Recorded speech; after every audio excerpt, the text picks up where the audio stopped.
There we go. Right. So that's the whole thing, is like the insanity of what I've had to go through. Like, I just want to, like I'm Lauren, like, okay, so this is a small white community, and these people were running an unlicensed neighborhood watch group, and they were allowed to hire Italian mafia looking guys to try to scare me. And I'm sitting there watching this, like, what the fuck is going on? And I'm seeing all these black trucks and stuff. And I don't even know what gang stalking is. So I'm thinking these people are trying to kill me for some reason. I don't even know why anybody would try to kill me anyway. And I'm sitting here watching this stuff, and it's being ran by the people in Norton Shores. Then, after I figure out what's going on, these people are hiring black people to try to pretend to be Bloods. And like I was saying, not every black person with a red shirt can be considered a gang member. Not every black person with a blue shirt can be considered a gang member. But the way they were organizing it, they were doing it specifically with that meaning. And so, the whole, like, so many people are so stupid, they don't know what they're looking at. And it seems like people can harass me and send me death threats and threaten to kill me and do all this stuff, but the law doesn't work for me. And then if I defend myself and talk about it, then I get in trouble. You see what I'm saying? Like, the criminals are running the police department. The police are the criminals. Like, the gang members the gang members are safer than the police. Right. You know? Do you think that, like you said, it's such a predominantly white neighborhood, do you think they're racist and they're trying to get you to move? Yeah, I think it's some racist stuff. Like, it's like where you're at in Texas, it's different. See, in Texas, the white people who are racist, they're not really as racist as what people think, because they are racist, but they let you know they're racist. Like in Mississippi, if the white people don't like you because you're black, they're going to let you know. They're not going to sit there and play games with you.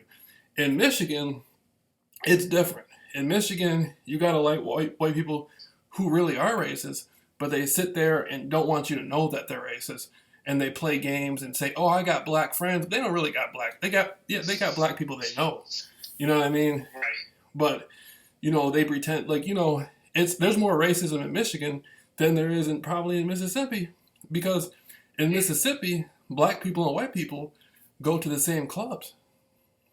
Right. I was in Jackson, Mississippi a couple of years ago, and part of my family is from Jackson, Mississippi, and black people in Jackson, Mississippi, and white people aren't really afraid of each other like that.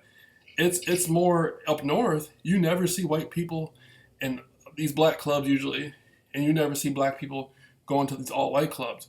And where I live at Norton Shores, you got a neighborhood where there's a few black people here now, but they don't know. There's probably white people, a lot of white people who, they're not racist or nothing, but then there's white people who are racist, because some of the white people in the area were sending me threats, calling me niggers and stuff. And like I was saying, me and Jordan Maxwell had gotten into a small disagreement. I didn't just do some interviews with Jordan and just go meet him. I had been listening to Jordan for like almost 10 years. I used to call Jordan Maxwell. Matter of fact, I was talking to Jordan Maxwell before I even did the interviews with him. He didn't remember it, but I used to call him all the time. I was just a researcher. That's all I was. I was just a conspiracy researcher.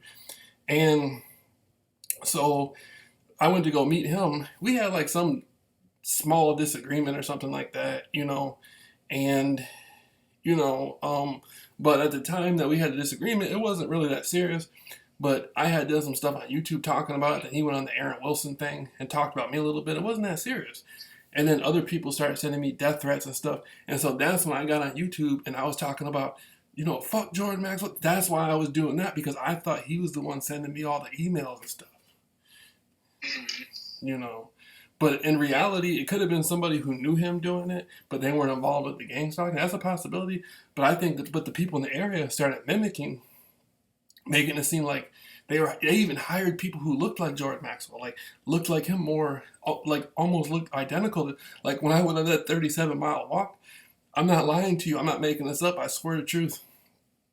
they had some guy that looked just like Jordan Maxwell with the people in the area follow me all the way out there. And by that time, I knew he wasn't involved in any of that stuff. But when I first started in the neighborhood, I thought it was they were hiring like Italian looking dudes and stuff. And I don't know anything about, me and Jordan just went to restaurants and ate and stuff. But I thought there was some sort of retaliation happening to me. And so, like, I never seen some white people in a small town be able to hire Italian actors to try to pretend like they're Like, I never seen nothing like that before. And then hire people to try to pretend like they're Crips and stuff. Like I was always raised like, if you don't really know nothing about that stuff, and you don't do stuff like that. You know what I mean? Like I would never like if you don't really know, like if you're not in the mafia, you don't pretend like you're the mafia. Only people in the mafia can be the mafia. If you're not in the mafia, you don't get involved with the mafia. You know what I mean? And so, like that's like a form of snitching too. I think what they did in this neighborhood was a form of snitching on Jordan Maxwell because he's been to Hollywood so long, he probably does know mafia guys. You know what I'm saying? And so they were like snitching on him at the same time, trying to pretend like they were him. And so, like I can't, that's not enough, no. It's like I'm smart enough. I'm smart enough not to get involved with anything illegal. I'll go find the Anti-Italian Defamation League and file a lawsuit. Right. I'll go find the Italian people who were working, like they had a half Italian construction crew working at the house. I'll go find who these Italian people were that they were using to do it, and I'll go get the Anti-Defamation League and sue these motherfuckers who were organizing it. Mm-hmm. Shit, I was going to ask you something. I was going to say something. I can't remember what it was, but relationships. Like, was a lot of times when people their first notice that they're